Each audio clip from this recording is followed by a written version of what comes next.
Well, I'm live on the air, and it says that I have 2 viewers already, which is terrifying. Because we're just in the pre-show right now, and I am ridiculously tired. Thank you for tuning in. I'll go ahead and start the show at midnight. Obviously, we'll go through the formalities of our pre-show. I'll give you a little insight into my day. So it's graduation and Father's Day weekend in the area in which I live, and I had to work almost 13 hours today. It was incredibly busy. I am just a support guy. I'm not going to tell you where I work, but I will say that I work as oh my God! Why? Why are you doing this to me? Oh, it's the end of the world. I'm gonna mute it and find where that stream is coming from. Apparently, there's like multiple face YouTube things open. Let's close that. I don't think that's the one though. Man, this is going swimmingly, isn't it?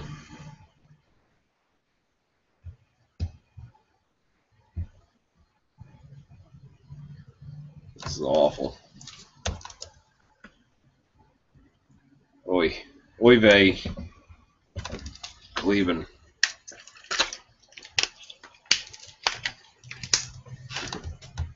I hope it's not on this page, because that would be terrible. Nope, not on here. Okay. So yeah, I'm just waiting for people to come in, because I know some people like to come in early.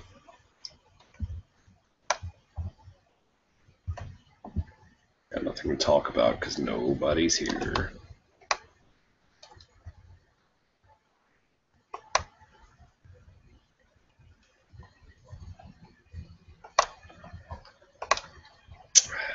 You can just fast forward through this to I guess the 20-minute mark or the 15-minute mark or so. I think that's how this works. YouTube. Yep. Okay, so it's that one. I got it muted.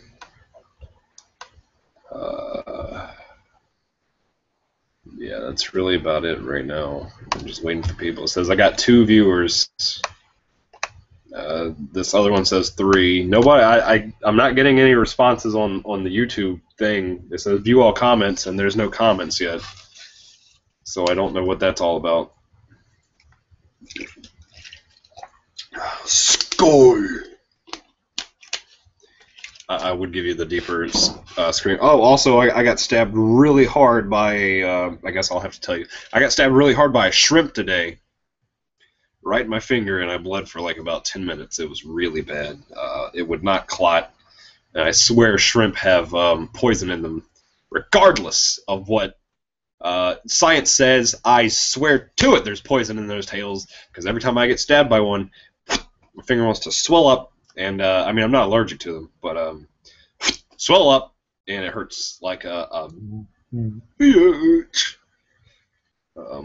Why I said that like Thurston Howell the Third, I have no idea. Yes, that's a good picture, my dear. Alright, so I'm over here. I don't know if you can see me. I dropped my phone. I'm off the screen grabbing my notes. If I can find them.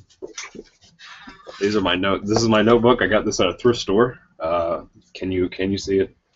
I can't see myself, so bam, boom. There we go. I got hold it up to the screen a little bit better for you. It's skulls, and are you ready I don't think you're prepared to see what my handwriting looks like. I don't know if you can even see it. That's what my handwriting looks like, folks.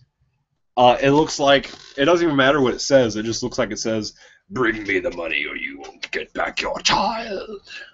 At least that's what I think it looks like. I thought there was somebody out there like Slendy man. What did I say? What? Yeah. Once again, it says 3 viewers. I'm not getting any responses on the thing yet. So I don't know if there's actually 3 viewers or if it's a glitch in the system, which we'll be talking about tonight. Is why you're here. We're going to be talking about the simulated universe theory, reality glitches, and then when we're done with it all, if I'm not completely exhausted, we'll be talking. I'll be reading some scary, spoopy stories. I'm not going to lie to you, folks. This is probably going to be a very rough show. As I've detailed for you, I am absolutely exhausted. Many hours of work today.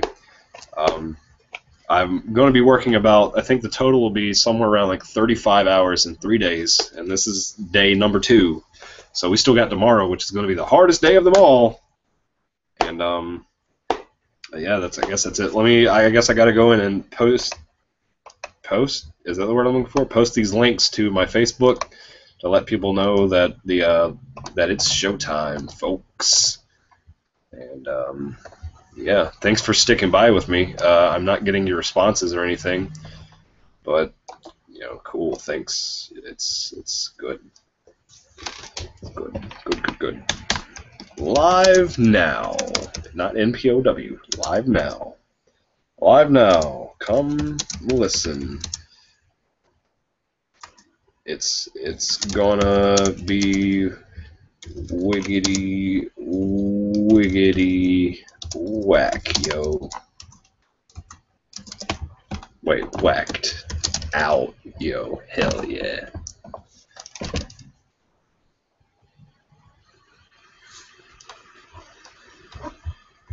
So, do we have any posts on the YouTube? Nope. Okay. Let's go to view all comments, and guess what? There's still nobody leaving comments. Bloop, bloop, bloop, bloop. Someone wished me good luck. I bet it's money. It is money. Jonathan Titor. That's what he sent me. I mean, I'm glad you. I don't know who's watching this right now. We're still 8 minutes to showtime, and there's people actually in the thing. God, I'm tired. This is gonna be bad. This is gonna be really bad. Let me go ahead and bump my Fred. I'm gonna bump the Fred.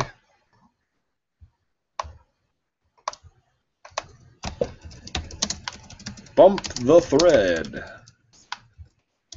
Live now, and then I'm gonna post the link. Bam boom.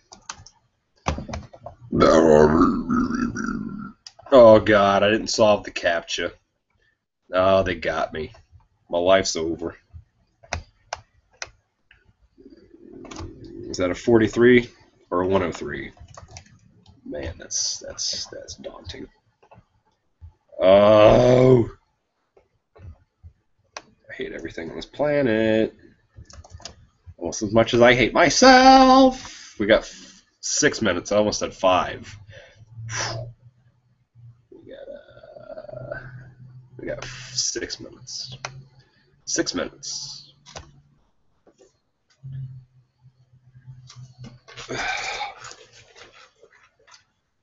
As you may notice, this as I lean back, if you can still see me, this shirt is incredibly tight.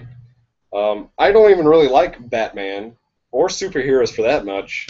I almost said that matter, but I said much, and that's why I said that much. I don't like superheroes that much, but my dad gave me this and a Superman shirt, and I like my dad a lot more than I like superheroes. So I'm wearing the superhero shirt. However, my friend Mr. Money, you might know him, he got me a Loki shirt. He didn't get it for me. He just found it or something. I just need to make sure the audio is working. You're going to hear some feedback. Oh, God, I didn't solve the CAPTCHA. Yep, okay, it's working. I'm sorry. I'm sorry you have to deal with my... This isn't even close to being quality. But it is a pre-show. And the first person to leave a comment will win a prize tonight. And the first person to leave a comment with the secret word wins a prize. So, I don't see any comments popping up yet. Sorry, guys. If you're there, your comments aren't coming through. If it's one of my friends, just send me a text and let me know that you've been posting. They're not real prizes. You're not going to win real physical prizes. I'm just going to tell you, thanks for showing up. That's the prize that you've won tonight. Also, so everyone knows, I don't know if you can see it on here. This book was made by the Peter Pauper Press. The Peter. I gotta get this out of the way. That's why I'm doing it. The Peter Pauper Press. Fine gift since 1928. This is the Black Skull and Crossbones edition. Now and then we have had a hope that if we lived and were good, God would permit us to be pirates. That's what Mark Twain said. What a faggot. Pirates, not Mark Twain. Mark Twain's an American hero. We got 4 minutes. My beard itches. I got crab juice all over me. Yeah, I work in a crab store. Congratulations, you figured it out. Man, this is bad. Man, this is gonna be bad. However, I actually have time to explain it to you. Let me get my theme song ready on my phone so I can play it over the air. I'm gonna go ahead and say this now. Let me wipe this out. Tonight's show is going to be great.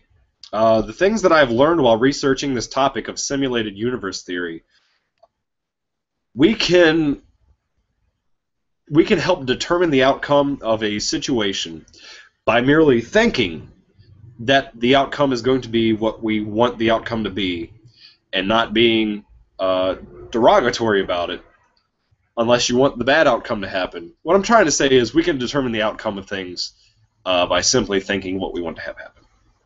It's that simple. So tonight's show is going to be a blast. It's going to be great. People are going to show up. Hopefully, if I get enough people, I can give away the prize that I've been trying to give away for weeks. The glow-in-the-dark Ouija board. I realize how much I rub and actually touch my face, and it makes me think I might actually have Tourette's. That's kind of concerning. Huh. I never thought it was a problem until I started watching myself. That's annoying. God, somebody off me. Sloth on Saturday nights. I'm just going to have to look up Sloth money because I'm not going to get that as a thing ever. 2 minutes until we're actually legitimately live for real. Wowee. Am I live on the air? That's terrifying and depressing. Alright, we're going to freeze the video. And we got 2 minutes until we actually go legitimately live. If you all comment, still I have nobody posting in the comments, even though it says I have 4 people viewing. Once again, I assume it's probably just my friends and or coworkers and or coworkers who might be friends, or friends of coworkers, or friends of friends, or 1 more minute until showtime. That's what it could be too. That's what it could be.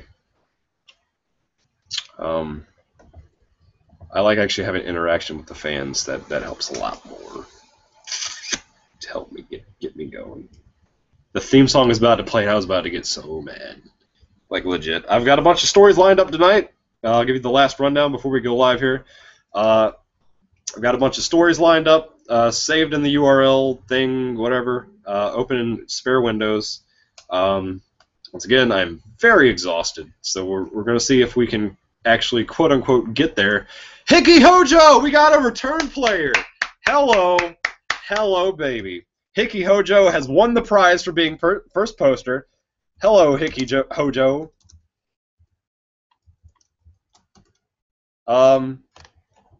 You have won the prize. And it is now 12 o'clock, so you know what that means, folks. It's midnight.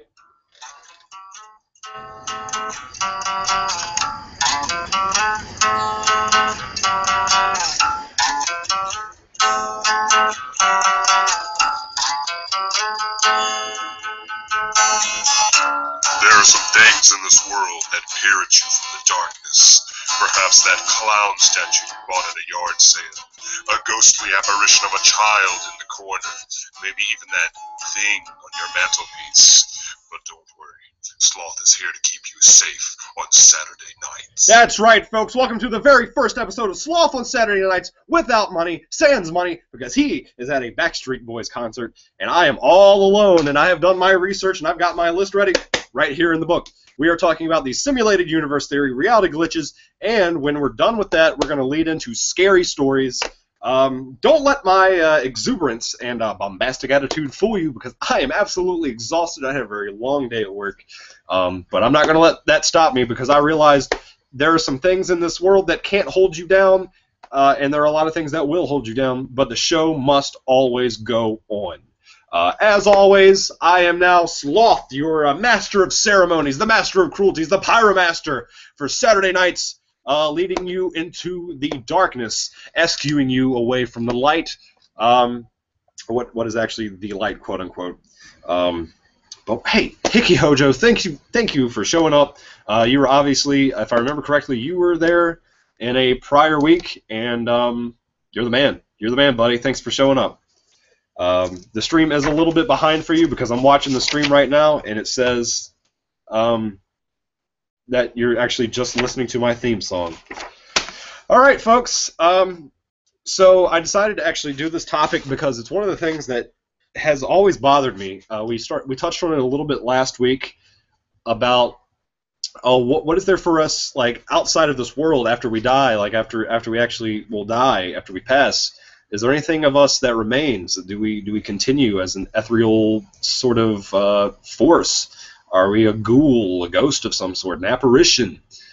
And I've always had this burning question ever since I was a kid, and I decided to research one of the more whacked out, crazy theories that we actually live in a simulated universe, a computer simulation.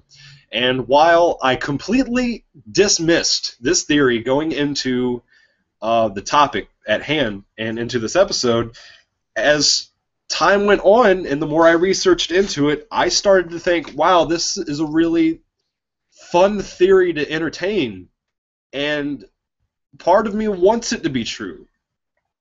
And I'll explain later, I'll elaborate on that later. Hello, JOH Dark 07. Thank you for showing up. I believe that's the first time you're a first-time comer. Hello, how are you doing?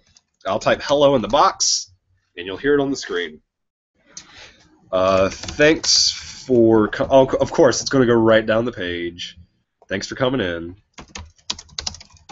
Thanks for coming in. All right, so, hey, I've done my my bombastic intro, and let's get this baby started. I got a lot of my information was basically, more or less, the majority of it was derived from a series of videos. It's a 3-part video you can watch on YouTube. Look up the Church of Numbers. And yes, Berenstein or Berenstain Bears. I remember Berenstein. But, which I know Mike's going to lose his mind. Bernstein Bear Brino! Alright, so, the simulated universe theory, I feel like, personally, I'm going to read off my notes here, which sucks because I don't feel like there's going to be a lot of interaction. Yeah, first timer, brother. Thanks for coming in. I think it's a very touchy subject for an obvious lot of different reasons. A lot of people have deep-rooted these religious theories and the knowledge that they have and all the facts that they know about the universe, when in reality, can you actually prove your Can you prove your facts, and can you prove that your religion and everything that you hold true to you is actually real? And is it actually like a tangible entity? I know there's like the Bible, you've got the Quran. Of course, every other holy book in the world is not coming to me right now.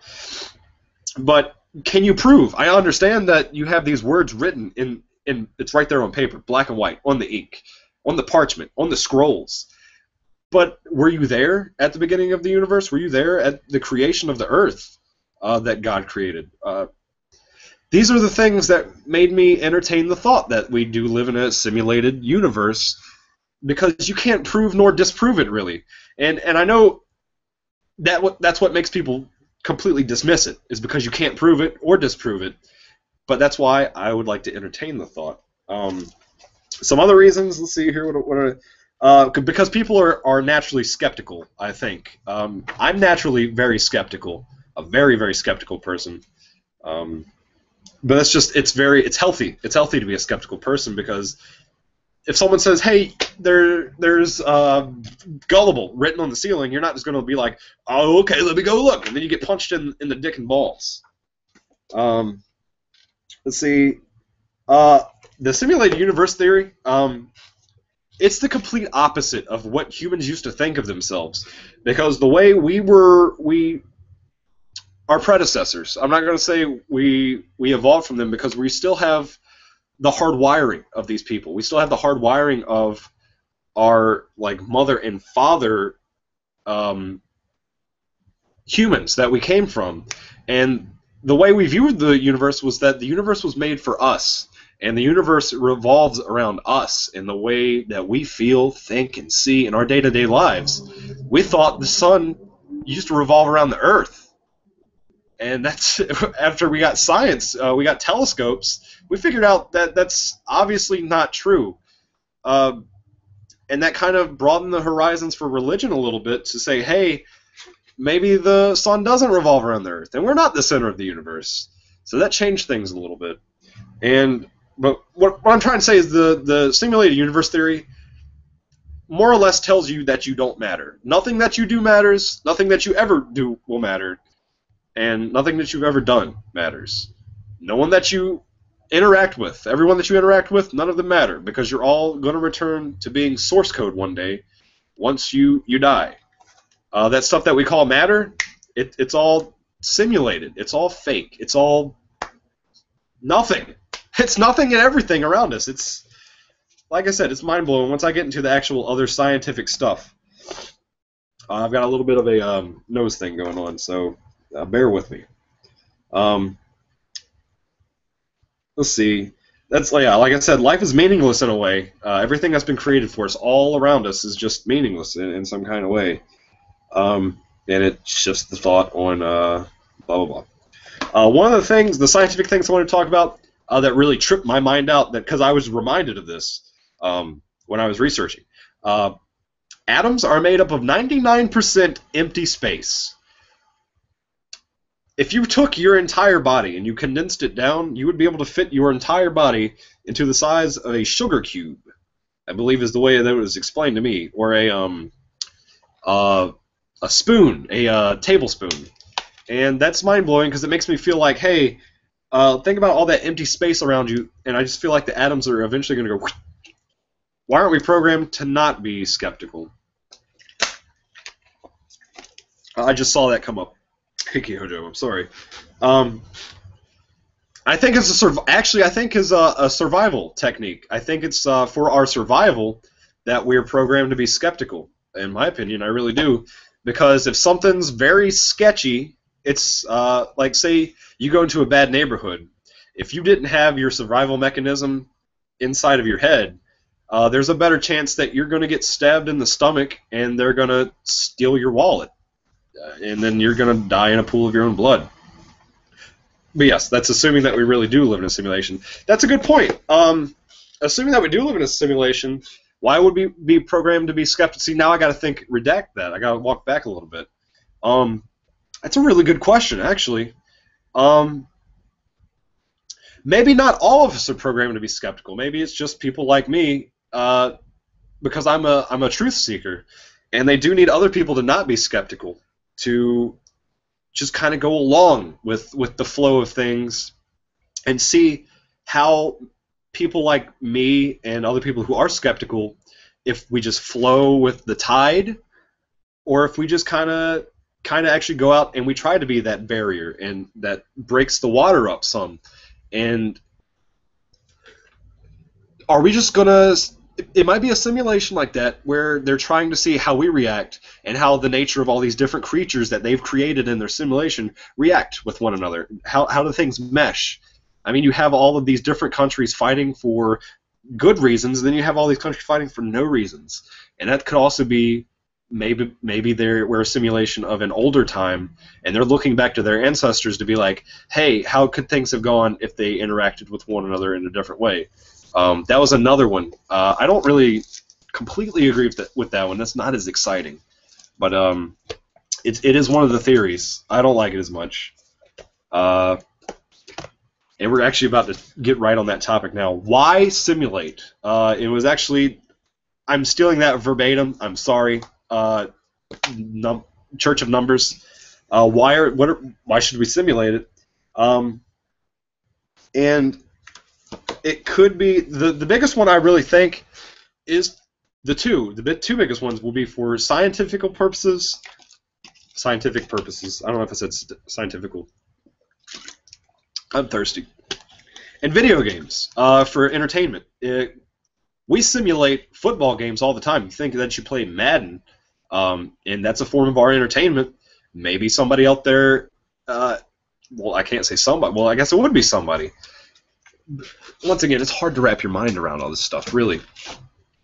Maybe someone out there is actually simulating us, and that's their form of entertainment that they get. Who knows? Because there's a lot of people that think, I like Chex Mix. Not everybody likes Chex Mix. I like playing Madden. Maybe that person simulating us doesn't like to play Madden, and instead they like to look at us, a far more advanced version of The Sims. That's how I look at it. That could be one of the reasons why they're simulating. Like I said, it could be amusement for a far higher intelligence. We could be a simulation of a universe, testing different types of variables within, like, maybe there's different universes that have different forms of gravity, different types of atoms and elements and things like that. All the different interactions of hey, man, I only missed the first couple of seconds. Nameless Hobo's back! Awesome. He's making tacos again, baby. But, all right, so where was I? Maybe there's different types of elements. Maybe there's different types of atoms. And the way those atoms are... Maybe there's a universe... we're just one of the many universes that these people are actually simulating. And I'm sorry I'm getting so excited. I get excited about this because I love science. I was just a really bad student because I wouldn't do homework. But I was just... I used to be really smart, and my brain turned to mush. All right. But maybe there's, like, electrons and like, neutrons and stuff, but the way they interact in different universes is just the way they react completely different from the way they react in our universe. And maybe helium is at the bottom of the table, and you've got, like, uranium at the top of the table, and it's not poisonous force. There's just so many different variables with the simulated universe theory. I'm sorry, I get excited thinking about this stuff, and that's why I said this was a very fun topic.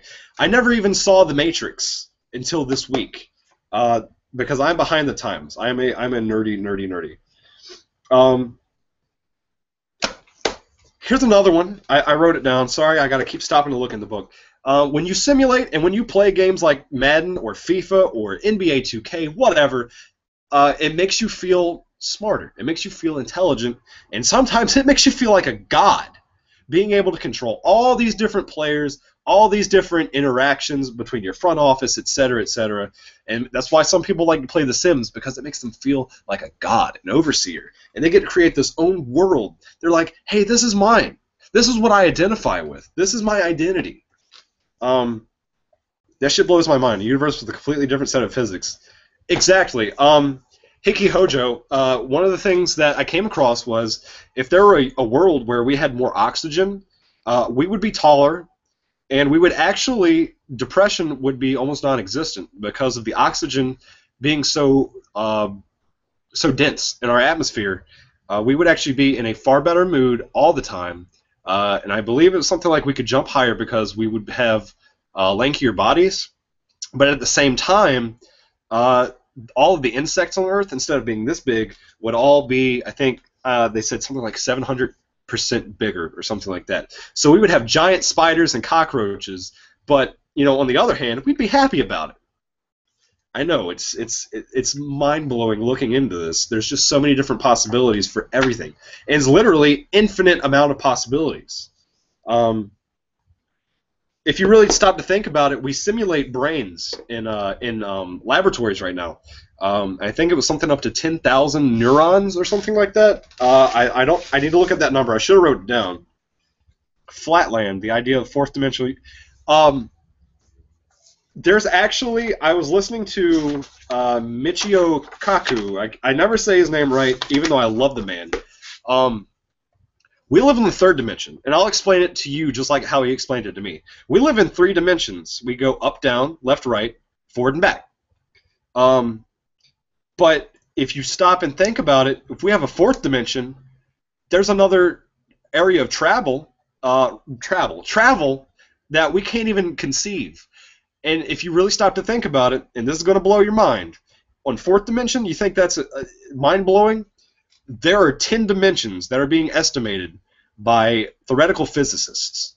10 dimensions. Think about all the different interactions of physics, types of travel, how you can time travel. Time travel is even much more easier to explain once you get to 10th dimensions. But the problem with that is the amount of energy that it takes, the amount of energy that is required to time travel or do any of these things. Explained to physics, like I said, being able to time travel, controlling the atmosphere is another one. Being able to control the weather, stuff like that. The amount of energy required is, I believe they said, 700 times greater than the amount of energy that it takes to run the super collider, which we cannot do right now. It is not possible because we're a Type 0. Well, I actually covered this last week. We're a Type 0 civilization.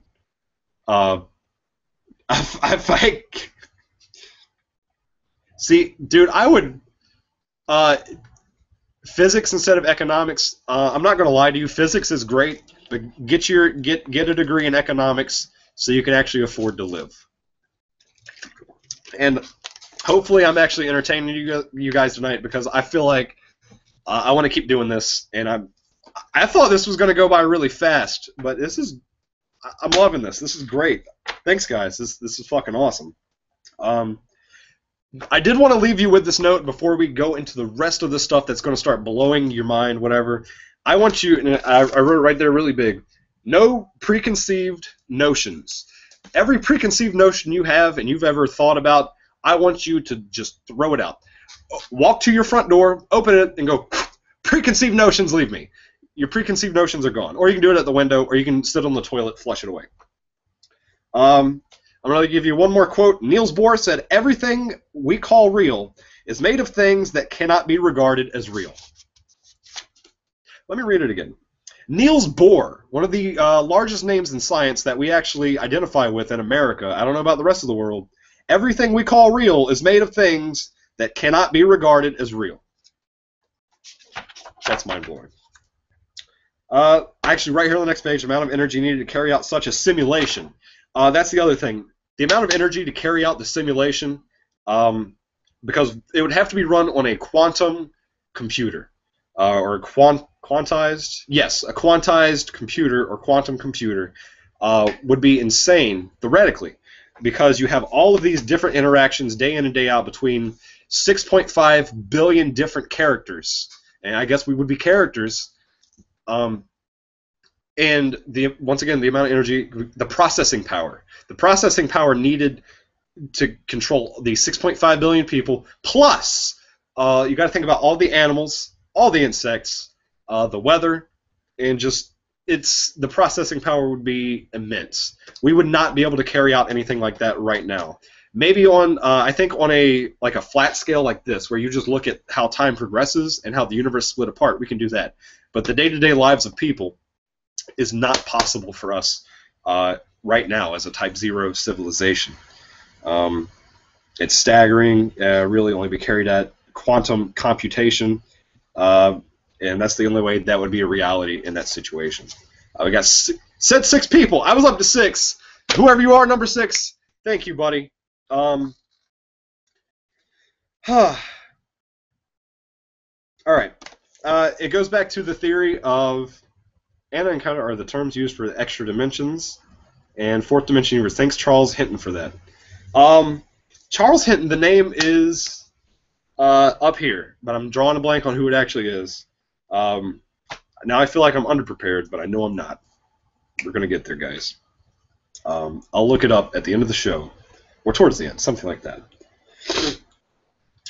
Once again, it goes back to the theory. I just watched Up Towards and Down From. There you go. That I was trying to remember where I knew them from, because I've heard these things. But the fourth dimension, I forgot. I eschewed that. I totally just went past it. My bad. What if we were experiencing this world from the outside and we're somehow plugged into it? And that's the Matrix theory. Do I believe that one? Oh, that one seems like a bit of a stretch to me. It seems far more plausible that we are just coding and not actually experiencing it from the outside. While it's not impossible, I'm just going to say it's highly improbable. But at the same time, we are just humans, and being able to try and wrap our minds around stuff like that, and the other topic I'm going to cover at the end, time, and how time flows, especially with a simulated universe, it's hard for humans to wrap their minds around these things because we have a very 1, 2, 3, 4, 5 order of things.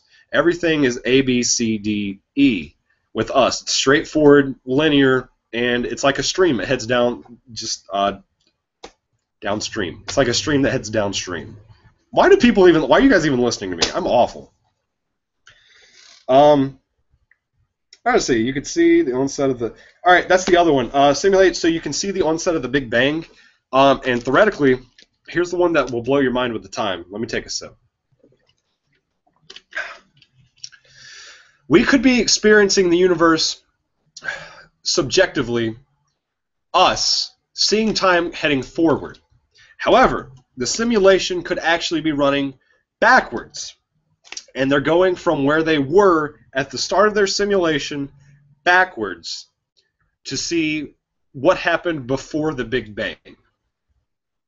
Once again, to me that seems highly improbable because how would the universe know what happened before the Big Bang? How would the simulation know what happened before the Big Bang? And that is, even if the Big Bang were the true start. Here's another mindfuck for you. If they take the simulation all the way back to the Big Bang, and then at the Big Bang's onset, the simulation restarts at the beginning of the simulation, our universe that has been simulated will be created by itself. Don't think about it for too long, because that's another one of those, wow, that's really deep, and it starts to make you get that falling feeling that you have no control.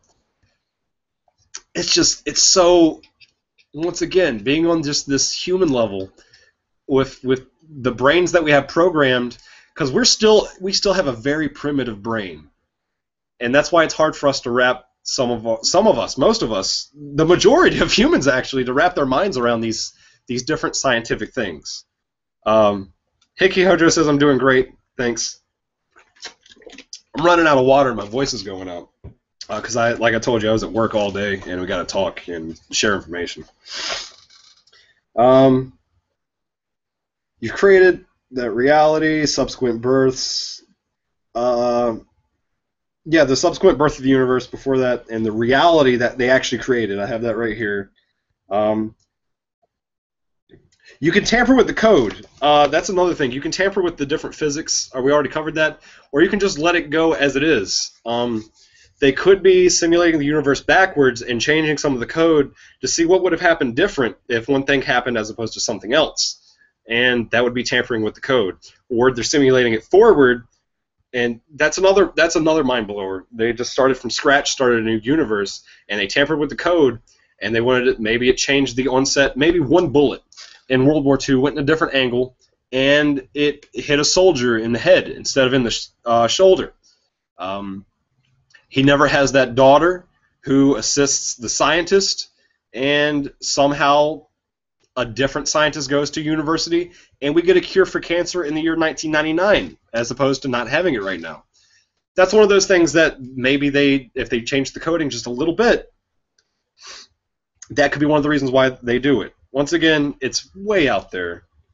Let's see. Same thing goes for evolution. If you tamper with the code in a simulated universe, you can change how the onset of evolution happens and things like that. Maybe we have, like I said, maybe we have giant insects if you change the code.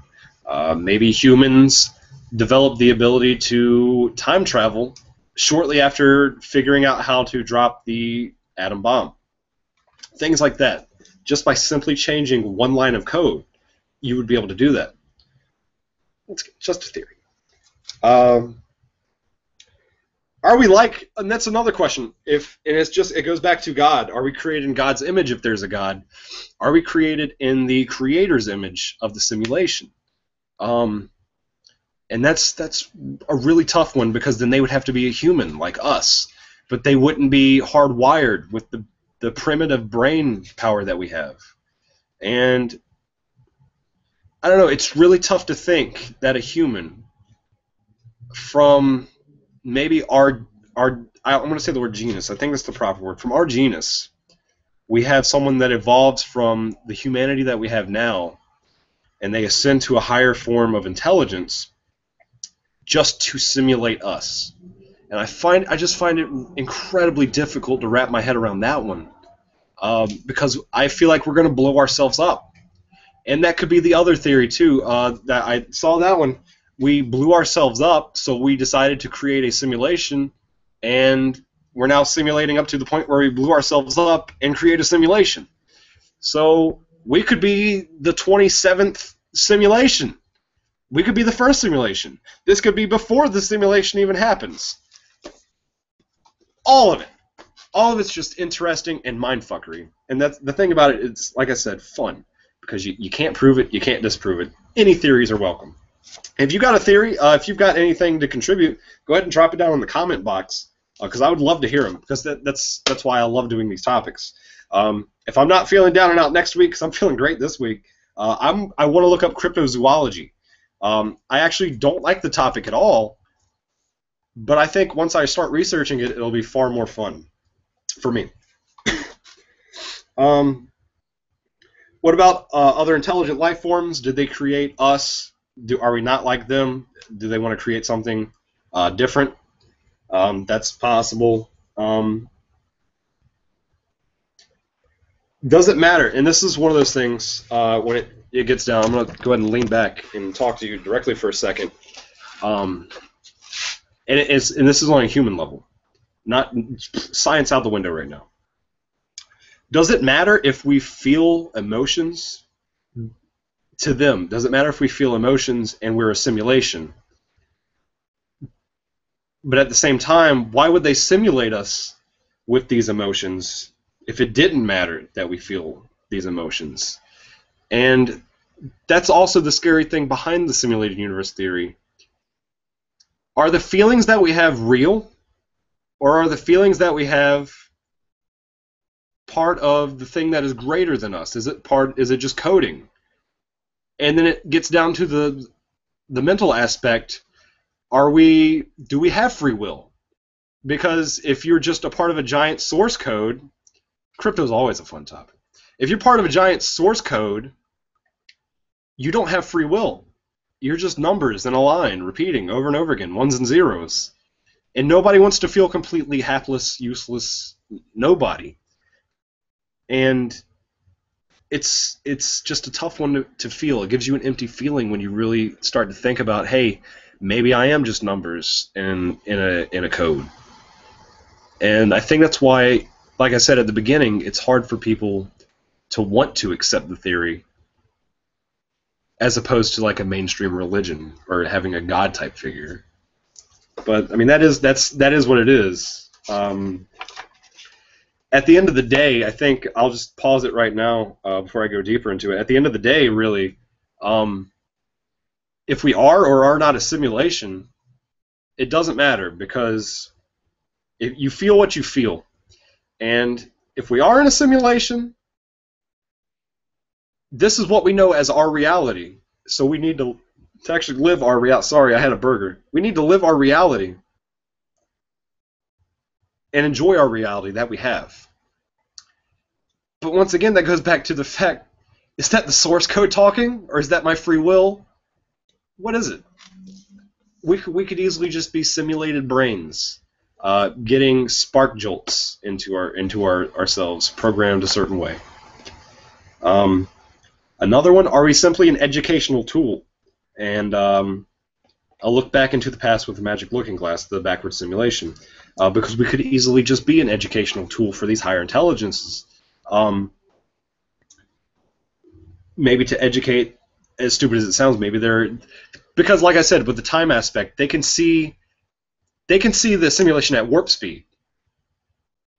Oh yeah, Neo, because yeah, they can see the simulation at a faster speed than we are actually perceiving time, because time is subjective, and it's, once again, it's hard for me to explain it the way I want to explain it until I get to the part with those notes. One of the things that blew my mind, I knew this for years ago. I knew it 4 years ago. I knew it years ago, but I forgot about it. Your brain, you see your eyes, these things right here, they aren't what actually deciphers what you see. What your eyes do is your eyes take in the electrical impulses. I think on a scale, I think it's the it's not the electromagnetic. It's the electro, it should be in my notes somewhere. Not coming across it.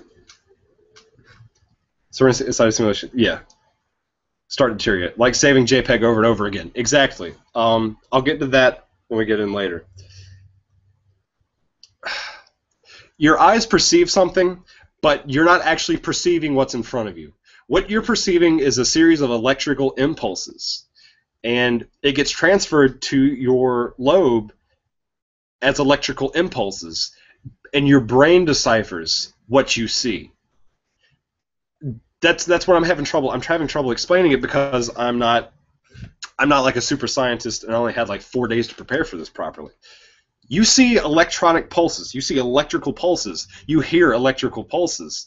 But your body and your brain is what converts that into what we perceive as the outside world. I know.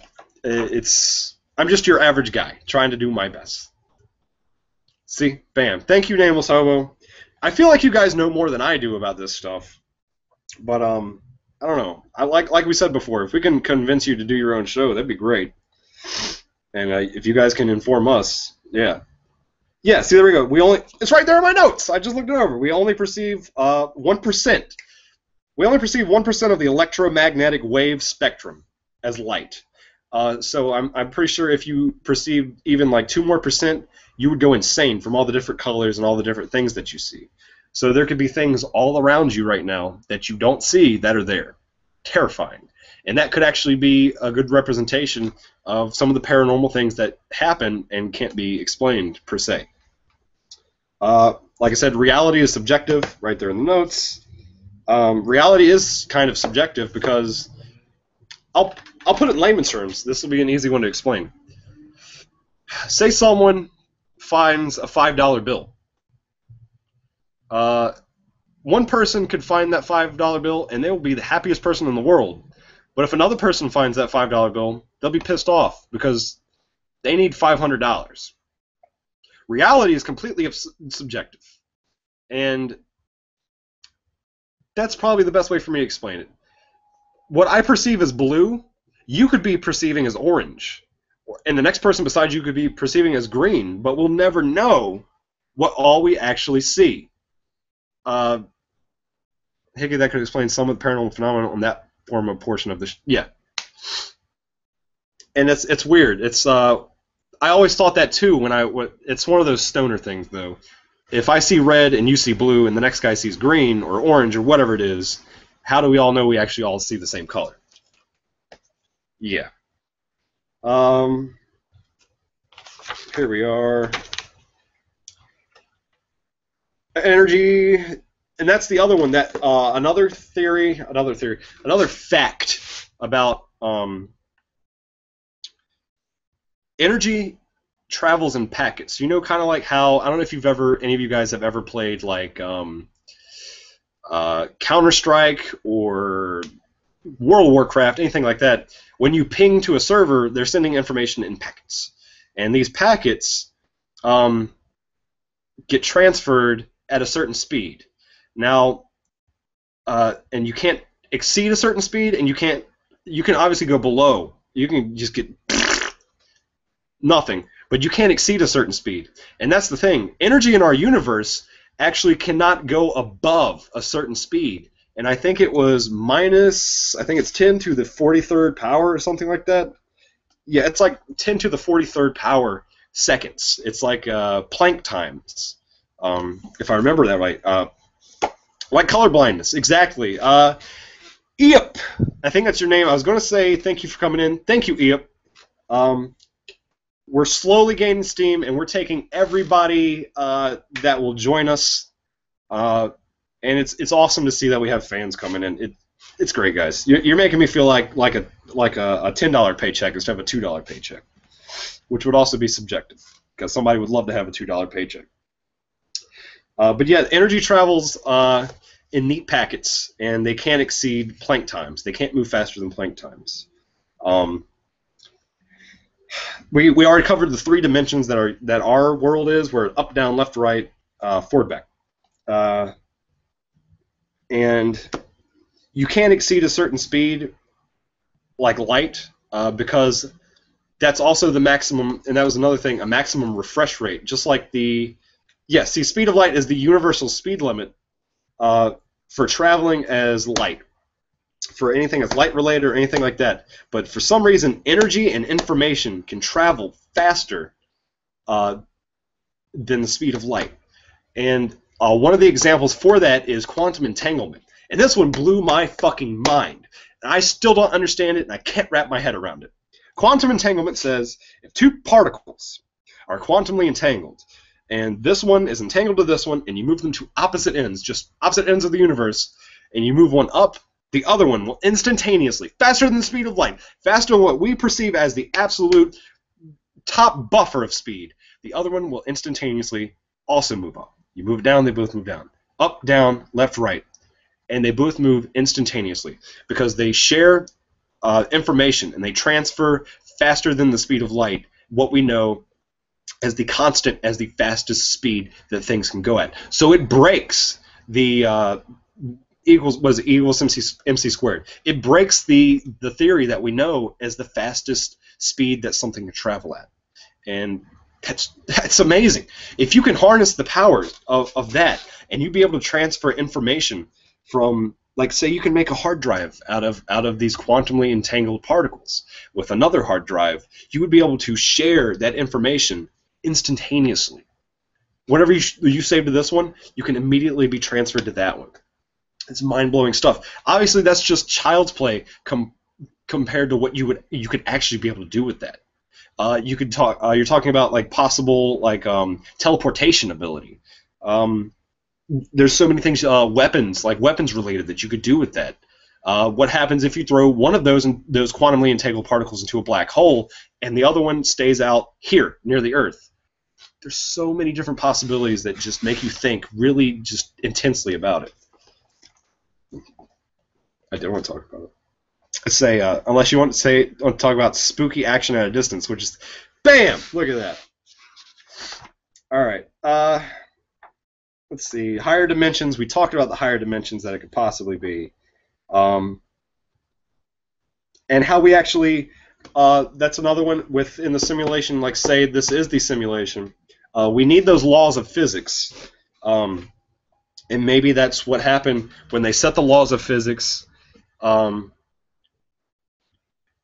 With this simulation, maybe they set the laws of physics before they had better equipment, or maybe before they had more energy, better processing power.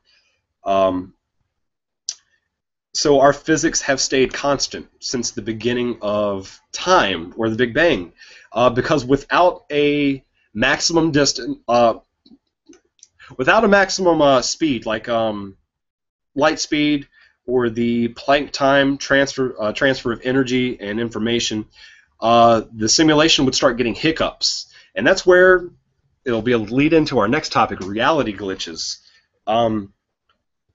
If you say you move faster than the speed of light, the processes of the simulation are still going to start to have like glitches, and they're going to have to catch up with you.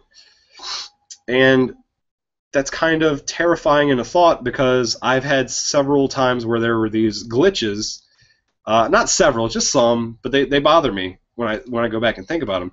Where these glitches have happened in my life, and they could be explained by like maybe somebody else fucking up and going faster than the speed of light, or maybe somebody doing the simulation messed up and they're mopping up the excess, their own screw up. They're trying to paint over it. Um, the other one, things that make me think about life. Are we the simulation that survived?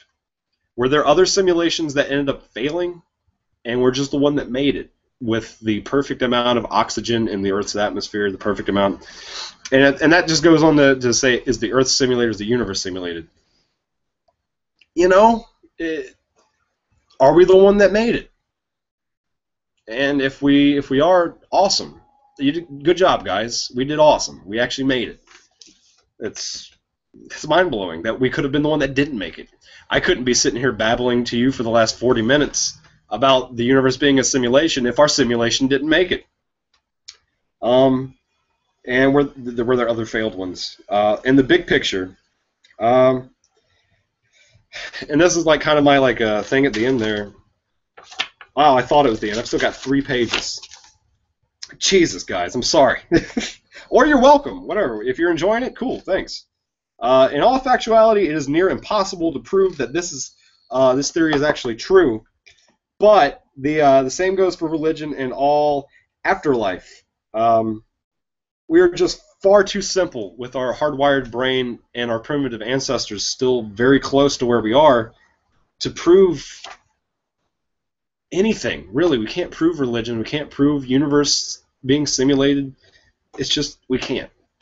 We need a jump of probably about another 500 years of brain technology. And that's the way I'm going to put it. Brain technology. We would have to simulate brains, give them all of the information that we know now, with all the information that we knew in the past, and all the information that we're going to know in the future, and just crank it up to max. Put the processing power all the way up. Fill it with as much electricity as we can, and see where it gets us. And see if it can prove that the universe is a simulation. See if it can prove the existence of God. See if it can prove the existence of the Big Bang. You know, we're going to get there. We're going to get there someday. The sad thing is, it's not going to happen in our lifetime. And in a way, I guess that ignorance is bliss. So what waits me when I go into the ground or into the great furnace?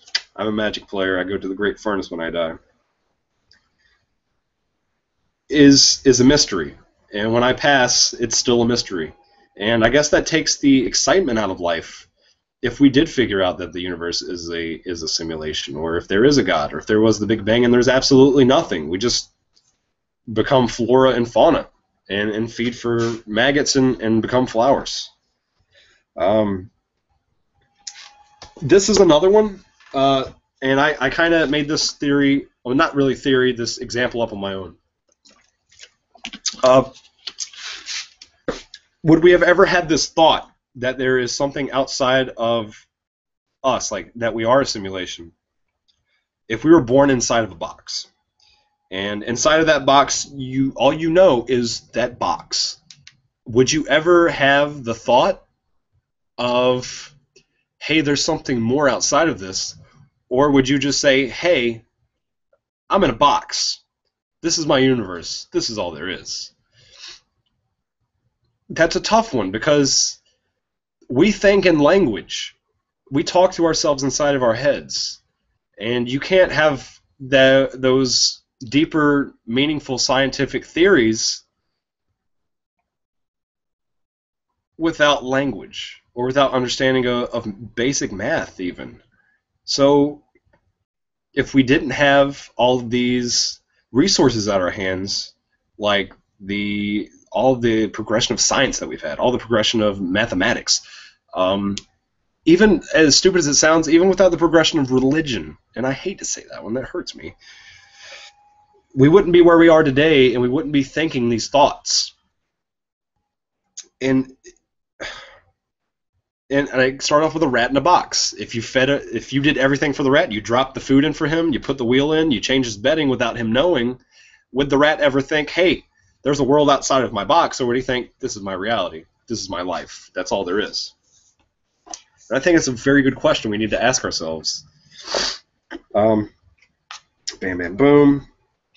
And if you're stuck inside the box, you can't prove that there's a world outside of your box, even if there is a world outside of your box. Yes, Plato's cave theory. The allegory. The best way. I'll go ahead and try and explain it because I actually saw this the other night for the first time, and I was like, well, this will fit perfectly with the show that I'm doing. Plato's cave theory. If you don't know what it is, if you have a group of, say, prisoners chained to rocks in a cave facing a wall, and all they saw, like, say somebody put like a sword down, and all they saw was the shadow of a sword, and they knew that the shadow of a sword was real, and that's it. And you let one of them free, you unshackle one of them, and they turn around and they saw the sword for real, like they saw the real sword, they'd be like, oh my god, it's a real sword, what is this? They wouldn't even be able to process it in their minds. Then they would step outside, and they would go outside of the cave, see reality and everything around them in all of its splendor. And he would become frightened. He would go back into the cave, and he would tell the other prisoners, hey, everybody, there's a world outside of this cave. Everything you see on that wall is a lie. It's just a shadow. You see that the real thing's over there. They would become frightened themselves, kill him, and go back to living the life that they were living. That's one of the theories behind the allegory. And I think it's actually a pretty good representation of, say someone actually did figure out that we are a simulation. And he or she, well, we're not gonna, I can't be sexist about it because people are smart. Scientists aren't, hot women wear glasses sometimes and they're scientists. If they figured and they told everybody that everything is a theory, just that this theory is true, the simulated universe theory said that is true, would he be stoned to death, or would people believe him? Because it is the year 2014. It's tough to say. But at the same time, but let me finish off the cave allegory. It's possible that everything we see around us is actually the shadow of something higher than us. I know, guys. So the computer that you're looking at actually has a real version of the computer that you're looking at, and you're merely looking at a projection of the thing, or the shadow of the thing. Yeah, guys. It's Saturday night. I'm glad you're here with me, questioning the universe. I would rather not. I would much. Damn it. How do I want to say this? I'm messing it up. I wouldn't want to be anywhere else pondering the universe with anybody else. There's also a theory, along with the simulated universe theory, that there is only one electron in the entire universe. Carolyn yeah, well, I mean, a lot of people frown on my sexism, so that's why I redacted the statement and went back. Alright, there's only one electron in the entire universe, but because we live in a universe of holograms, it's possible to replicate that electron throughout the entire universe. If you take a hologram, and you take this hologram, just any old hologram that you can get at a whoever makes holograms nowadays, big companies do, and you cut that hologram in half, you now have two perfect replications of that hologram. If you cut those in half, you now have 4. That's 8. You now have 4 perfect replications of that hologram, because the hologram itself holds the information of the entire hologram. So no matter where you cut it at, every piece of the hologram holds a piece of the information. And that's why we have scientists looking in, they're saying like every particle that they could look at holds secret to the universe and what happened at the onset of time.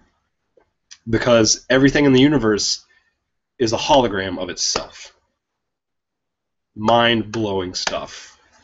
Is that true? I can't prove it, nor disprove it. So, um, the other thing, this is another really cool one.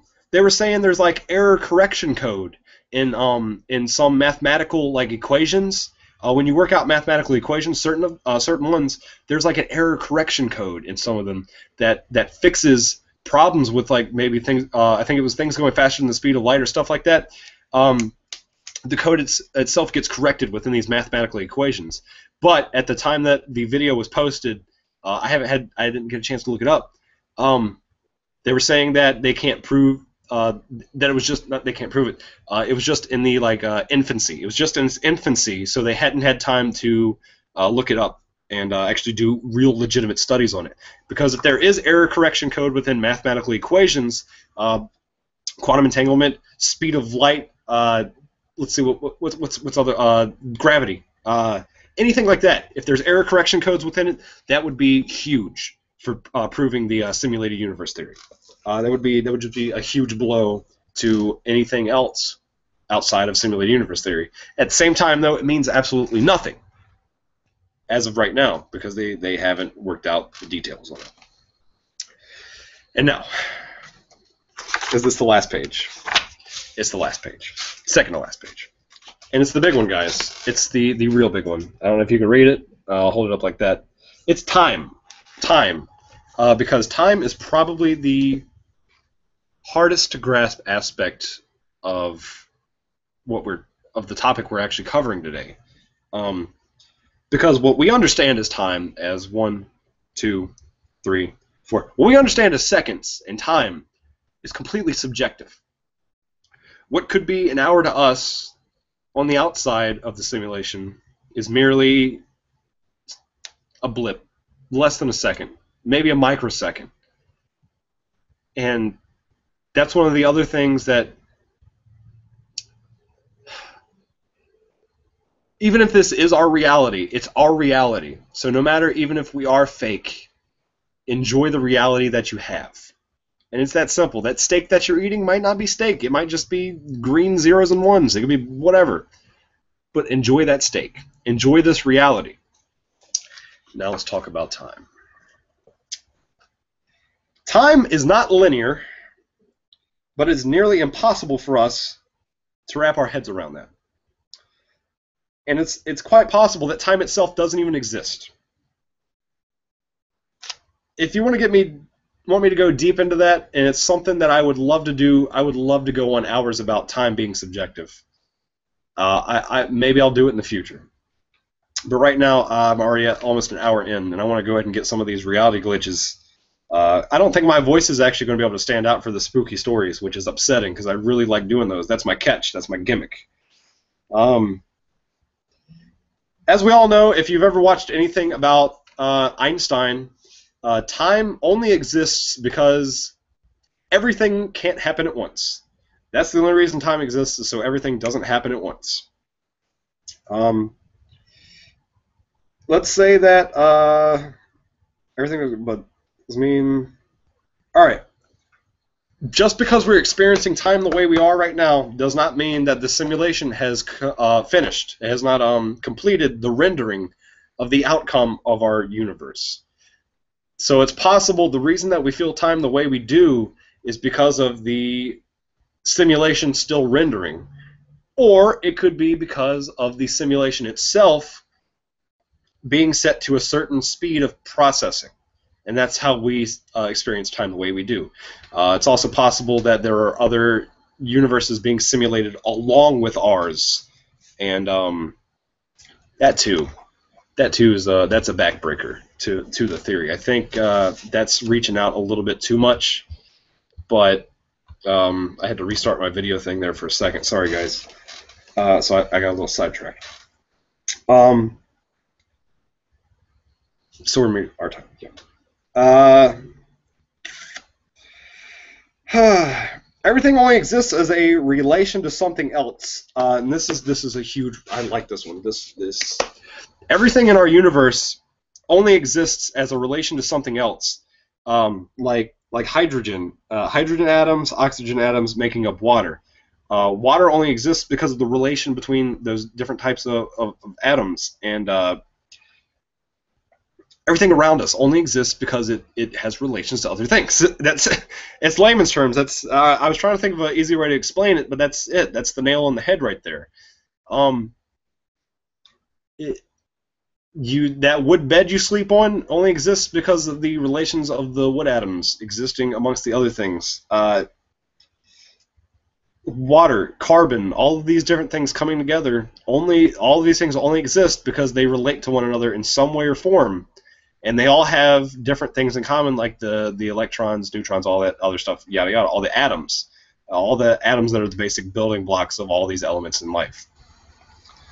And I mean that we all know that that's basic like third grade science stuff. But if you break those bonds, if you break the bonds of all the basic building blocks of the universe, we have nothing. If you could break the basic building block of water, like say you do away with hydrogen, what happens to the entire universe? It kind of falls apart. It really does. And that can be supportive of the theory, but at the same time, it if there was that correction of the source code, it would never happen in the first place. You see what I'm saying? Like that's a tough one. I'm getting ready to finish off these right here. Slow growth of processing power. Yeah, this is one of those things. Right now, the processing power of processors is only getting 2 times better every 3 years or so. If you play computer games, you know that you have to change your rig out about every 6 years. Every 3 years if you really, really, really feel like you need to. And here we go. Deja vu. Is deja vu a glitch in the system? Maybe because I get my deja vus when I'm asleep. I will see them ahead of time, and then I will see them again in the future when they actually occur. So is it a glitch in the system where you get a moment, this moment in the future too soon, or is it just your brain seeing this again? Or, hey, maybe something changed, like in The Matrix where Neo sees the cat twice. Did they change something? Did something get changed in the system so the deja vu happens because there's a glitch because of that? If you listen to the last show, you will have heard that I had a deja vu on the day of 9/11 that it occurred, the September 11th, 2001 attacks. I had come home. I was just a child. I had come home, and I saw the Twin Towers actually being having the planes flown into them. And it was at that moment I remember seeing at least 10 seconds, clear as day, in a dream previous to that, and I was like, oh my God. Could I have been able to harness okay, bam. Could I harness that energy, like the ability to see these things? And we'll talk about that. I want to talk about that too. Maybe like witchcraft and all that other stuff is a way to tap into the system and change things. I'm not going to say the Matrix because that's stupid. Is it a way to hack into the simulation and change things, like raise things from the dead? You're not supposed to be able to raise things from the dead, or you're not supposed to be able to make mindless zombies. But maybe if you make this potion a certain way, it changes some of the coding, and that will give you the ability to actually break through the coding and be something larger than the simulation just for maybe that moment. Because I think if you did something like that on a constant basis, if enough people figured out how to break the source code, saying it is if it is a simulation, if you found a way for somebody to break the code constantly, then that would throw off the entire simulation, and it would more or less shut the simulation down. It would break it. But at the same time, if the coding was meant to be broken, then the coding was actually never being broken, if that makes any sense. And we somehow along the way lost the processes of controlling this code in our favor. Like maybe our great ancestors that we know of, because I know my ancestors, I'm descended from the Vikings, well, Scandinavian people, but I'm going to say Vikings because that's good. Um, Irish and or Celtic and Hungarian, and all of these different countries have their own they have their own processes and their own rituals and things like that, and maybe like sacrificing a virgin gave them better rain for a certain season because that's part of how they actually tapped into their code or whatever. And that's just one of the theories I have about old religions and things like that. I think it's hard to believe. I really do think that's one of the harder ones to believe. But once again, it's an entertaining thought. And that's what all this was about, just finding entertaining thoughts and opening your mind to something.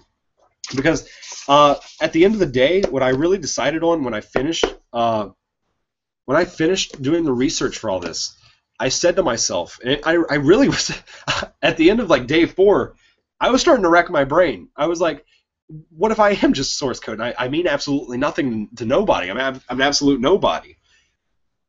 You need to enjoy your life for what you have. Enjoy the time you do have, and make the most of what you do. And is that the free will or is that the code talking? And that's the other thing. Is this me? Am I me? Am I free will me? Or is that code? You know? It's a tough one. It's a tough one. And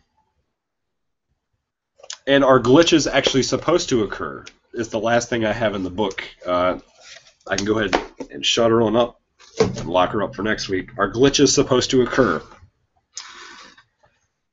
And that's an entertaining thought, because if glitches are intended to occur,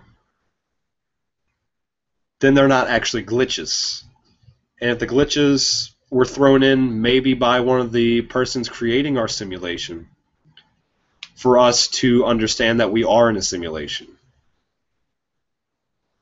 that's a little mind warping in and of itself, don't you think? All right. That's about an hour worth of talking, and I'm really glad I actually did this topic, and I'm very thankful for you guys staying in with me tonight. You're awesome. You're all awesome. Keep up the fandom. Hickey, let's see, who's the new guy? Yep. I can't link you to it, I don't think. You can go to. Hold on, guys. Sorry. There you go. Go there. Obviously, compress the .com part into Sloth and Money, and you'll be forwarded to our website. And there you can join the Facebook group, subscribe to the YouTube, and there's a Podomatic, but there's nothing good on it. All right. I started a thread. Oh, it's a feature. Yeah, it's an in-game feature. I've got some texts, I think. Nope, no texts. I heard something terrifying outside. I'll tell you about some of my reality glitches, and we're going to go back to my thread, and I'll be reading my thread. I had 116 posts in my thread. We'll talk about mine first. It's going to be a green text, I'm not going to lie to you, and I'm going to we're going to try and get these out the way, and make this an hour-and-a-half show, because my voice is really starting to go, guys. I'm sorry. My apologies. I would love to stay on for another 2.5 like all the other nights. Be younger. Tired as Fuark. Go to bed around the time that midnight run starts. And I was going to miss Outlaw Star. Sleep for 4 hours or so. Wake up. The clock says 4:12 a.m. The sun is out and it's shining. There's birds chirping and dogs barking. What's going on here? Tired still, so I lay my head back down and fall asleep. I wake back up and it's around 6 a.m. The sun is not up. The birds are asleep, and there's not a sound outside. And I think this is my own personal story. I could have told it to you better, but we're trying to save on time here. This one really got me when I was a kid. You don't wake up at 4 in the morning and the sun out. And it was in the middle of summertime. And it's easily explainable that, it's because I was asleep, and your brain is still processing things differently when you wake up. And it goes back to the shadow people, the spiders that I see when I fall asleep, etc., etc. That's a reality glitch. Here's another one. And this one also got me a little bit. Summertime 2004, I was out of school for the summer. I got up and I watched Pokemon for a little bit and some other stuff on the WB. and I played Grand Theft Auto for a little bit, and I ate some food and got tired. And I was getting sleepy, but there was something wrong with my vision. And when I say something wrong with my vision, I don't mean everything's getting blurry. Everything is crystal clear except for when I go to look at clocks, and I can't interpret the time. And as a kid, I'm home alone in 2004. This is terrifying. I look at a digital clock, and it's just a digital clock is just, I don't know, it's blurry to me. If I look at an analog clock, I can't tell the time. I just can't tell where the hands are, and I started to freak out. And I laid my head down and I went to sleep. It keeps nagging me that there's just something wrong. And I remembered before I couldn't tell the time anymore that it was about 11:45. And I laid my head down, and there's like just fear creeping over me. I'm home alone. And it feels like hours pass because I finally fall asleep. It feels like several hours pass, and I'm like, oh my God, I'm so rested. I wake up, and I look at the clock, and it says 11:50. I proceed to get up, eat some snacks, and I played Grand Theft Auto like nothing ever happened because I didn't want to think about, I was a teen. Well, 2004, 2005. Yeah, I believe I was like 12 or something. I don't know, whatever, 12 or 13, something like that. It's terrifying being home alone and dealing with that.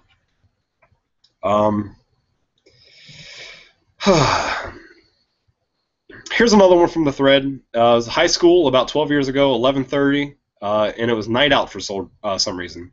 No solar eclipse, no street lights, and bats are flying around every now and then. An hour passes and it's sunshine, and no one says a thing about it or remembers it. And those are the things that I was talking about. It was like, he said I'm awesome. Thanks, yep. Is that how you got here, actually, through the 4chan? I assume that's why you're here. Let's go back to this guy real quick. That's what I was talking about, maybe somebody just mopping up the, and I got that generalization from thread 2, that saying, somebody just cleaning up after themselves where they fucked up a part of the simulation. They're like, well, hold up, nobody's going to remember it. Let me just clean up my transgression here, and we'll move along. The other thing about it is if we knew we're in a simulation, is it still a simulation? Yes. That's the one that's the only thing in this entire discussion that I can give you a definite yes on. We don't just become real because we decide that we're not real. You see what I'm saying? All right. Here's another reality glitch. Be backroading with a weird bro. He's a full-on fedora wearer. He's in his old Cadillac. The guy's a passenger. They take an oil-fueled service road, and it's like one lane, and there's fences on both sides. And you couldn't turn a go-kart around. It's just that tight. One of the fracking trucks comes up in front of them, and goes up in the opposite direction, like towards them. And the kid driving says, "Don't worry about it. I've got this. I'm gonna save you all the rambling." The world gets dim. The headlights dim out. It gets a little bit dark, and the car ends up somehow turning around and starts driving in the other direction. And the guy says that space is malleable. I don't know about that one, guys. I don't know about that one, but I wasn't there, so I can't say that's not true. Sitting in math class, suddenly my hearing distorts, like I'm driving through a tunnel or I'm underwater. Goes into my left ear and out of my right ear. Asked the kid in front of me what happened, and the kid said nothing. And the other guy said, "I'm surprised that nothing happened." Middle school, I'm outside of the gym, standing on the basketball court, and suddenly a plane flies low overhead, dangerously low, less than 300 feet above the court. No sound coming from the plane, everything goes pitch black for about 3 to 5 seconds, everybody looks up at the sky, and there's no plane anywhere in sight. Another one that's kind of, I think this might be a troll. Swimming in the ocean, I swam way out in a straight line, and I decided to swim back to the beach, and I teleported a half-mile downstream. That's a troll. We don't contribute things like that on here. Well, I don't, but other people do. Let's go back to comments, see if anything happened. See, that's funny because your name's Yep, and you just replied Yep. JOH Dark 07. I know I already said it, but thank you for subscribing. Like I said, if I eventually, I was hoping to get 10 viewers, and whenever we get 10 live viewers, that's when we're going to give away the haunted, quote unquote haunted, glow in the dark Ouija board. We actually bought the Ouija board last year, and ever since we got the Ouija board, whoever had the Ouija board, like in their car or something, bad shit has happened. All right. Be me a few years ago in an Australian high school, year 10, for Americans, that is sophomore year. I take a day off from school because there's a massive test the other day, and I'm just chilling out watching the world go by, and I'm getting pretty sleepy. I look to my left, and the tree looks like it's covered in fog. Everything else around it is crystal clear. My brain thinks it's normal, even though I'm sleep deprived. I joke to myself about a pop-in, and I go to sleep. I wake up, and the tree is normal. I don't know what pop-in is, because I'm not from Australia. Maybe you guys know what that is. Someone was talking about taking Nas. I don't know, it's weird. Oh, just so you guys know, the reason why I started looking very, concerned. The temperature in my garage has now considerably dropped by about 15 degrees, and I keep hearing sounds outside. It's really fucking with me. Like, I'm not gonna. It's really fucking with me. All right. There's sounds outside. It's fucking creeping me out. Fall asleep with my computer. Yeah, I already read that one. That's not good. Morning time, alarm clock goes off. Look at the clock. It's 6:15 a.m. Time to get ready for school. Hop in the shower. Get out. Walk to the kitchen. Why is mom still sleeping? Look at the clock on the oven. 4:17 a.m. What? No. Fall back asleep. It could just be his clock being the wrong time. You don't say. This is my other post. The guy saw on there. Cryptids next week. The week after, I will be in Boston for the WWE pay-per-view. But if I actually get to do a live show that week, it'll be on Shadow People and Malevolent Spirits.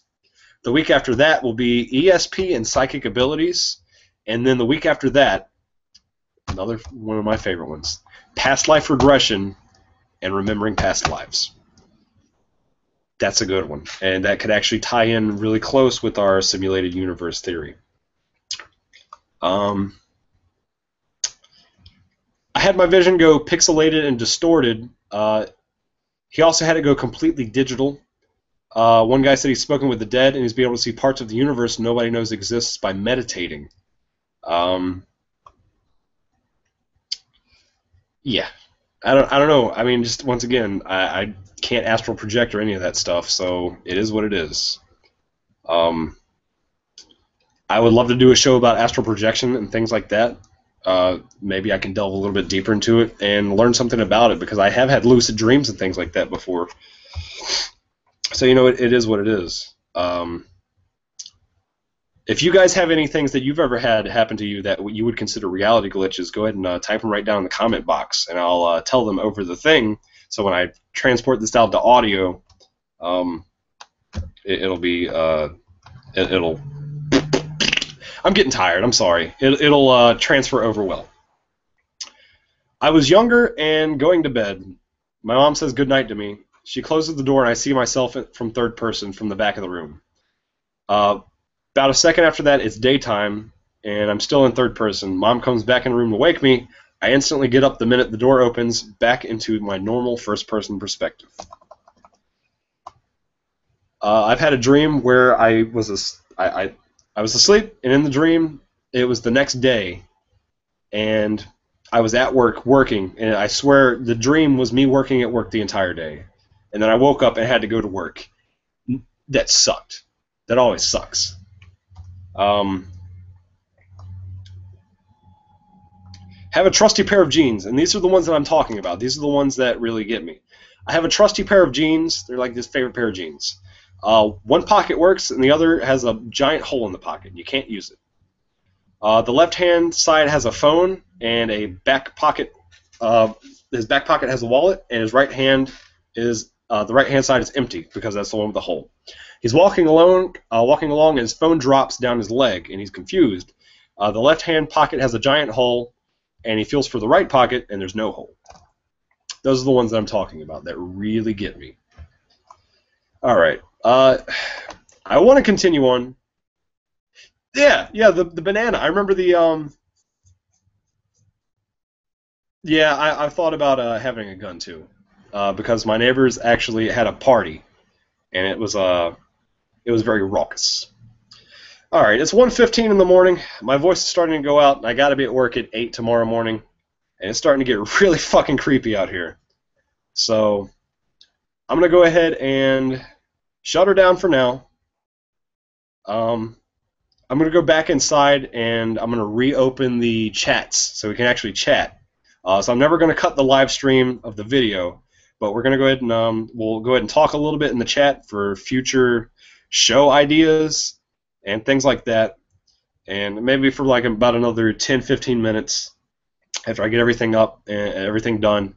And I hate cutting the show abrupt, but I'm really starting to feel the tired and my voice is going out. Thank you, Hickey Hojo. Thank you, Nameless Hobo. Thank you, Yep. Thank you, JOH Darko 7. Those are all the people that I can see that I posted. Thank you all for showing up tonight. I would love for the show to continue, but of course it's Father's Day weekend and graduation weekend, and I'm fucking exhausted after 35 hours and 3 days is what's going to happen. But yeah, it's awesome to have fans. Thank you for subscribing. Stay on the update on the Facebook.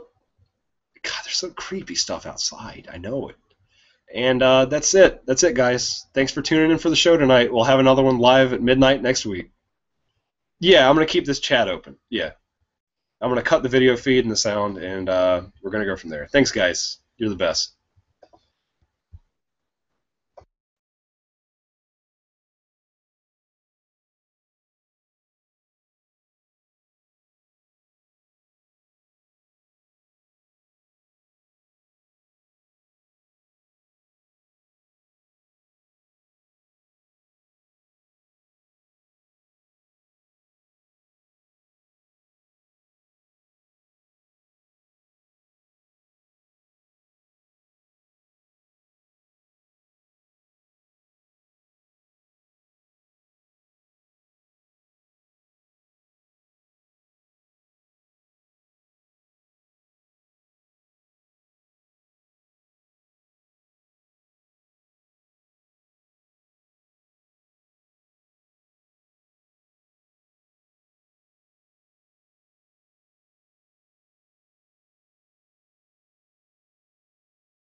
Alright, if anybody's still there, it says I got 5 viewers.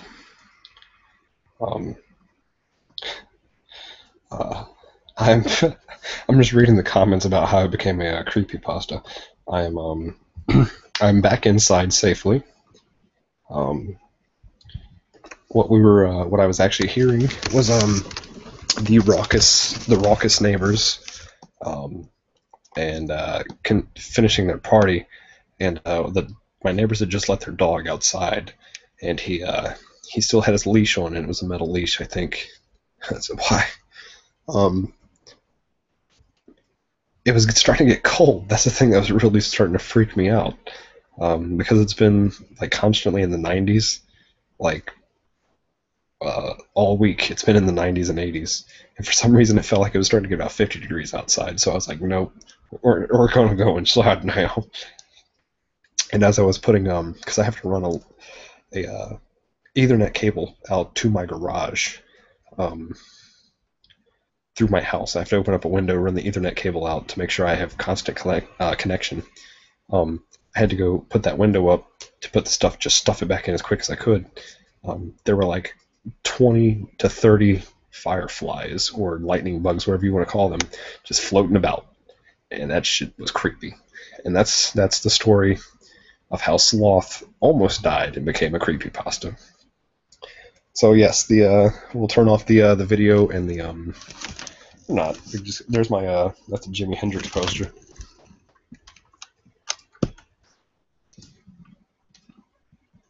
Yeah, that's Jimi Hendrix. My dad gave me that poster just like this shirt. Hell yeah, Dad, you're the man.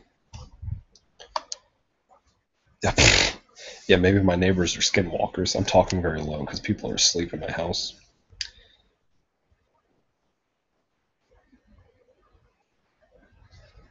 Exactly. It's a paranormal talk show, talking about reality glitches, temperature drops, and then I hear noise. Yeah, yeah. That's why you come inside, and you can see my demeanor. I was excited the entire night, and then out of nowhere, bam, boom. That shit went downhill fast. But yeah, let's go ahead and chat around a little bit, and I will. Is there any show topics that you guys want to see? Anything special, like paranormal stories that you really like? You can hear it going out now. Um, like skinwalkers. I've never researched them. I guess they're kind of cool. Um, Skinwalkers are like I want to do Slender Man, but everybody's doing Slender Man, so that is what that is. Uh, I thought of a really good one.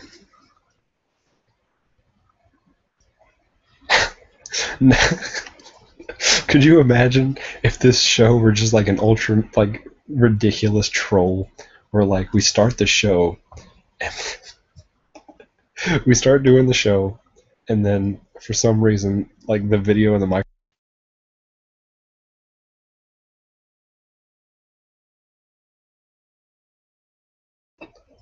just cuts out like that?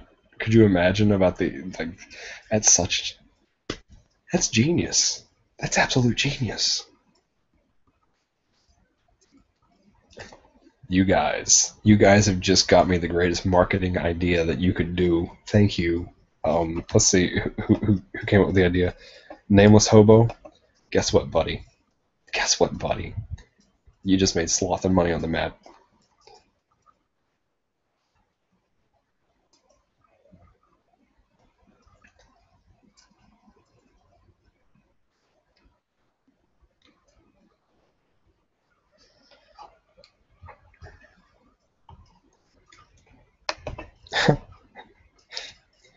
See, that's the stuff that I like things I like are different types of paranormal, because I'm tired of hearing I'm tired of hearing about skinwalkers and Slenderman, but the skinwalkers where it's like an actual Native American legend. Um, that's actually a really good show, Native American Legends, because you could cover the mockers, like the birds that are people that hang around for when people die, so they can eat their souls. Then you'd be able to cover skinwalkers. See, that's the thing. Does believing in the paranormal increase your chances of encountering the paranormal? Exactly. Um, there's some other really weird Native American things that I was told because true story. You might not be able. Hold on. Let me turn the light on for you because now we're inside. You can actually see the color of my skin and my hair color. You see how red my beard is? There we go. You see how red my beard is and how white my skin is. My great grandfather was actually a full-blooded Cherokee Indian.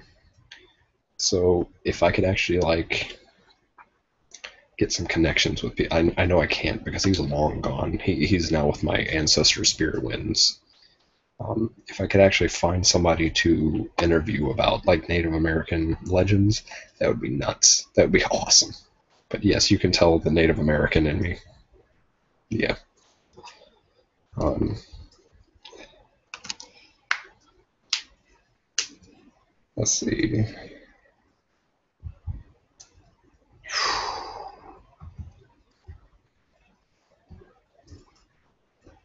You damn right a brother can get a writing credit.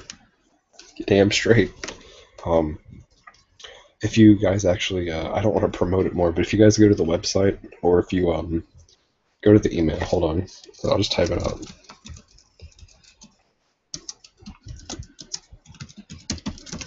I'm pretty sure some of you already have the email. Um, if you don't, go ahead and send that. I actually work on a project with one of my friends. We write short horror stories in a city called Deliverance, and it's set in. We haven't decided if it's set in Washington or if it's in like Ohio. But all sorts of paranormal stuff happens, and it's like a series, and there's 3 different cities connected together. And I created this city called Harrowview, and it's like up near Baltimore. Yeah, skinwalkers are some. Yeah, yeah. I heard something about skinwalkers. If they kill you, they can assume your form or something like that. I don't know. Like I said, don't tell me because I got to research this stuff on my own. Um, uh, and I want you to be brutally honest as you can, on a scale of 1 to 10. How entertaining was the show tonight? I'm going to go ahead and how entertaining. Um, how informative was it? Ugh. And then the thing just closed. That's why I was upset. How entertaining, how informative was it? And then like the overall quality. Like the overall quality of everything. Like how, did you actually like enjoy the topic that we covered? Like stuff like that. I guess I don't know. The 2 main ones are you how entertaining and how informative.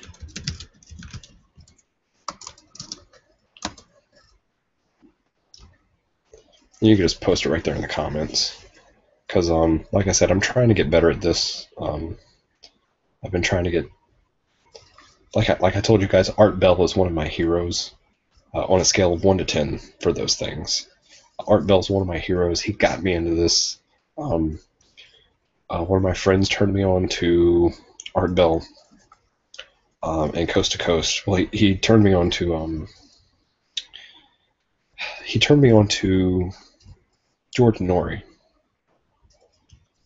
That doesn't matter. Yep. Just even if it's the last 20 minutes, tell me what you thought. That's all that matters, man. You know.